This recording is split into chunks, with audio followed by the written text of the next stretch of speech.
Hi guys, Vanakkam.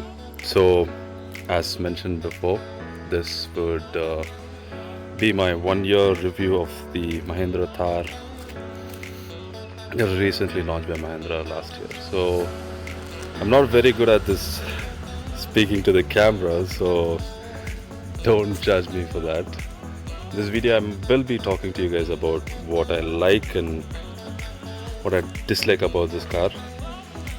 Quite frankly, this would be more like a personal review. Maybe few things what I say might be wrong. Maybe few people might like it, few people might not. So let's go ahead. The first thing I would like to mention and talk about are these lights which I got from Lumia Concepts. They are a dear friend of mine, and did it as a startup company a few years ago, and they're booming in business right now. And I'll also link you guys up. I'll mention them in this video so you guys can check them out if you're looking forward to do any custom lights. And trust me, made in India. So as our government has told, support local businesses, so you guys can do that and you can support my friend. These lights are 55 watts, 4300 Kelvin bi-xenon headlamps. So these and fogs as well are from them. The indicators also I've changed them, also from Lumia Concepts, and these spotting lights on the roof are from them. So let me just turn them on and show it to you guys how they look when they function. So this is how they look. Let me give you a closer look. So when the high beams are turned on, even these two glow. That gives a good look to it. And you can check out the indicators, and those are marking lights. Those get a lot of attention on the road. I've seen people point their fingers at it. And yeah, and including the fog lamps, they also come with high and low beam, just like the headlamps. And trust me, during this rainy season and when there's like a heavy downpour, these two work pretty good. I love them. I really love the way it helps. It just brightens the road. It's amazing. So as of now, those are the main modifications I have did so far, and I've also changed the front grille to a Jeep Wrangler style, if you've noticed that. And overall, let me guys tell you this, I feel like the car is slightly underpowered, and that's also maybe because it's an automatic. I haven't got a chance to drive the manual yet, and I haven't still got a chance to drive the petrol variant, the automatic petrol variant as well. So it's got more bhp and more torque than the diesel ones, and it having more torque was quite surprising. But if I get a chance to drive them both, maybe I could feel what the difference is, or did I make a wrong choice of picking up the diesel automatic? Should I have gone for the petrol automatic? I'll only know it if I drive it. Other than that, I wouldn't complain much. The car is phenomenal to drive. So now coming to the point of road stability, I would recommend, if you are gonna go for this, the speeds to maintain on the highways would be somewhere between 100 to 110 kilometers per hour. The car is properly well under control at those speeds, and the mileage is really good. Post 110, like once the car reaches 120, you just aren't as confident. Like, I'm not sure if the actual stability of the car is that bad, or if I feel unsafe because of the independent suspension. But again, yeah, like post 120, the mileage just drops real bad, and expecting fuel efficiency from a BS6 engine is wrong, is what I feel. But not bad. Like, I get about when I maintain, like, yes, again, when I said 100 to 110 kilometers per hour, I get a mileage of about 12 to 13, which is pretty decent for the sheer size of the car to like everything. I'm happy about it. Maybe a few might complain it's a bit low, but hey, at the end of the day, just getting something, right? Speaking of the tires now, and sorry for the stupid chickens in the background, don't mind them. These are the stock tires I got from the company. They run on 18 inches. They are 250 by 65 R18, and it's decent on the roads, well off the roads as well. Haven't done much of off-roading on this as of now. Still have no plans of going off-road as well, and that's the reason I'm also, once these tires are done, they're almost since I've driven about 22,000 kilometers right now, half the life of the tire is already done. So my next plan is to shift to road going tires completely, because I hardly even go off-road. So I'm planning to go for a slightly higher profile of it's running on 255s right now, and I'm looking forward to go to like 285s, but they again fit onto the same OEM rims, and I'm quite happy with the design of the alloys, so don't think I might be changing it, or I might change my mind later, which always happens. But yeah, as of now, happy with the stock tires, and let's see once the next set of tires are coming out. And there's one thing I need to address here, is that a few of my friends who have driven the Thar, not only mine, even the other Thar, have mentioned that the brakes are very spongy. Me personally, I haven't felt, maybe it's because I've been driving the car a lot and I don't like feel it, but a lot of people have mentioned it, that the brakes on the Thar 2020 are quite spongy, or in Thar in general. Even the older generation Thar had quite a bad braking system, if I remember quite well.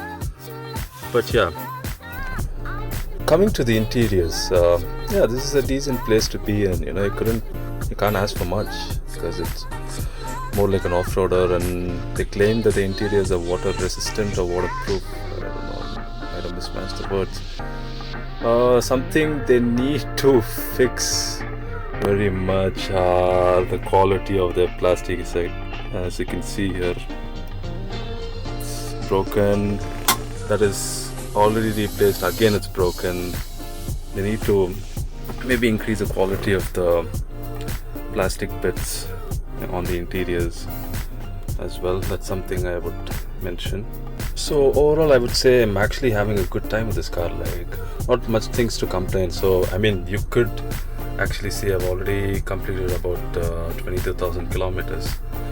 Might also be one of the highest driven cars in the country. Also knowing that there was lockdown last year for quite a bit.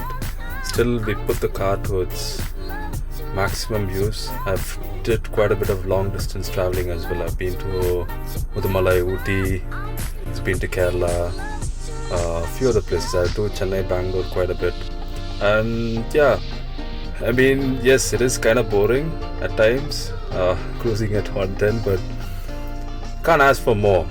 And the top speed I've driven so far, and that's just to like test what the car is capable of, is I've did about 157 to 158, so close to 160 kilometers per hour, but the wind noise is annoying post 130.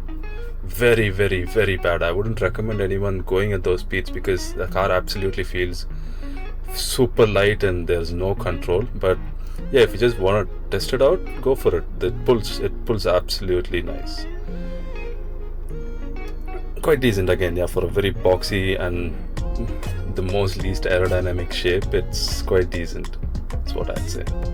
So I thought I'll just hop onto the back and answer quite a few bit of questions that you guys have posted. And first one I'd like to go to is, manual is good for off-roading, so how are you feeling off-roading in automatic? Any difference? That's something I might not comment on, because trust me, I've never been off-road. Complete amateur when it comes to off-roading. So wouldn't comment on something that I have zero experience on. Maybe you could Google it or find an expert who is giving an opinion on that. So I might try doing some off-roading maybe, because it looks like a lot of fun. I sit and watch videos on YouTube and oh my god, it looks so fun. And please don't come at me saying that you idiot, you own a couple of Thars. Like, how the hell you haven't gone off-road? Trust me, I haven't. Maybe someday I will.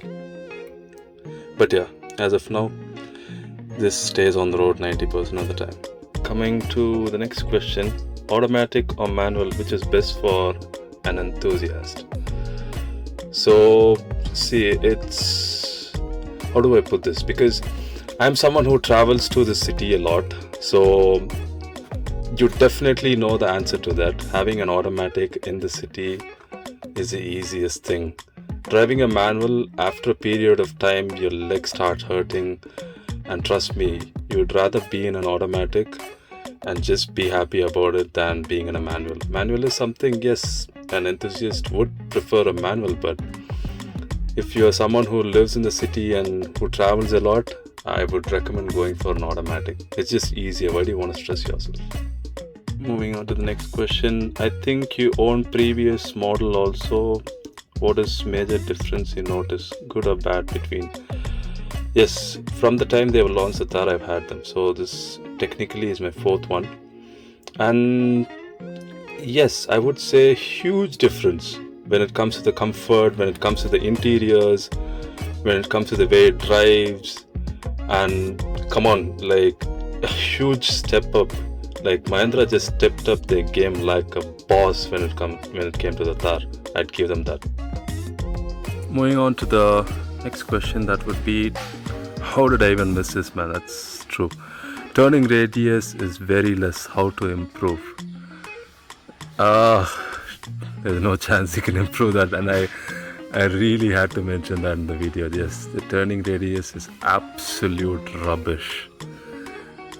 I know it looks so small and you'd be like, how do you say that? But trust me, when you need to take a U-turn somewhere, oh my god, it at least takes a 2 or 3 point U-turn, and it's so small. I don't know how they messed it up so bad, but yeah, turning radius is absolute nonsense. Moving on to the next question, what's the average mileage you get in the Thar, and what's the service cost? I guess I already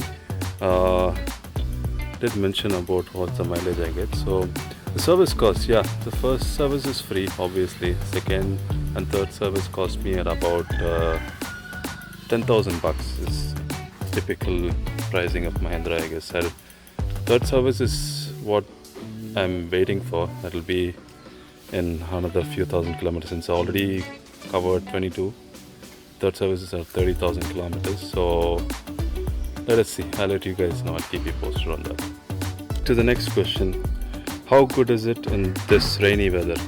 It's really good, man. Like, it usually runs on the rear wheels, but when the downpour is quite heavy, I tend to put it on to four-wheel drive, and the stability on the road is quite good. And yes, the lights help a lot during downpours. And yeah, not much to say. It's it's an SUV end of the day, so it has to do quite well during the rainy periods. That's what I'd say.